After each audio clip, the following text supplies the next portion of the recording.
Wala akong mangialam sa paglilipat ng pamilya ko. This time, Mare, hindi na baha ang dahilan ng pag-i-evacuate nila, kundi ang paglipat sa bagong bahay nila. Matutulog na nga sana ako pero naalala ko na kailangan kong bumili ng bedsheet. Sakto namang magpe-fiesta sa kabilang barangay kaya maraming murang tinda. Kaya naman sumaglit na ako para mapalitan na yung mga sapin nila. Mahabang panahon na rin naman ang sinakripisyo ng mga sapin nila kaya palalayain ko na. Bago nga nila ako bentahan, nilabasan muna ako ng green na jug. Biniro pa nga ako na timplahan na raw namin. Lasinggera naman ako mga pare pero nasa harap tayo ng simbahan. -10 tayo sa langit niyan. Nakuyutan nga ako sa bedsheet na may nakaprint na unggoy. Bagay na bagay to sa mga kapatid ko, hindi nagkakalayo ng itsura. Kaso Mare, kontrabida yung sugar daddy ko. Mamili daw ako ng iba at marami pa naman. Doon ko lang na-realize na offend siguro siya dahil kamukha rin niya. Ikaw naman, pare-parehas naman nating kamukha na offend ka pa. Nakapili na nga ako at sa halagang 500 nakumpleto ko. Mapapahinga na rin sa wakas yung last year pa naming sapin. Every week pala dapat ang palit, akala ko every year. Pero ngayon gagawin ko ng every fiesta. Walang magpapalit ng sapin hanggat walang nagtitinda sa fiesta.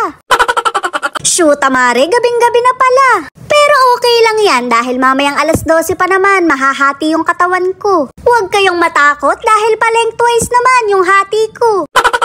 Grabe namang pader to, mukhang ayaw magpapasok. Maski akong anak nga hindi na welcome. Akala mo naman talaga may mawawala. Huwag kayong mag-alala, hindi sila interesado sa sardinas natin. Dahil naglilipat pa nga sila, magulo pa yung bahay. Ipapakita ko sa inyo ng buo kapag ready na sila. Tutulong-tulong muna ako dahil dito na sila matutulog ngayong gabi. Nakita nyo naman mga Mare, kanya-kanya na sila ng higaan. Ito yung unang pagtulog nila na hindi na kami tabi-tabi. Naiiyak talaga ako dahil ang tagal kong tiniis yung mga hininga nila. Ginawa ko tuloy motivation para makapagpatayo ng bahay. Shoot, Mare, nandito pa pala tong kumot na to.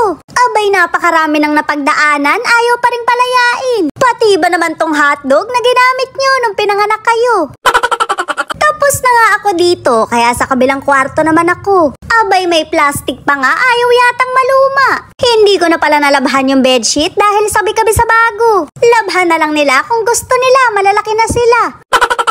Ewan ko ba Mare, hindi ko naman to bahay pero tuwang-tuwa ako. Siguro masaya lang ako dahil alam ko komportable na sila dito. Hindi talaga nasayang yung lahat ng inipon namin. Buti na lang talaga hindi kami nasilaw sa luho. Hindi ko kasi maisip na magkakaroon ako ng mamahaling gamit pero sila nakahiga sa karton. Wala talagang talo pag sa pamilya ka nag-invest. Ano bang halaga ng pera kung hindi mo magagamit para sa ikabubuti ng pamilya? Huwag kayong mag-alala, nagtabi rin naman ako pang isang set.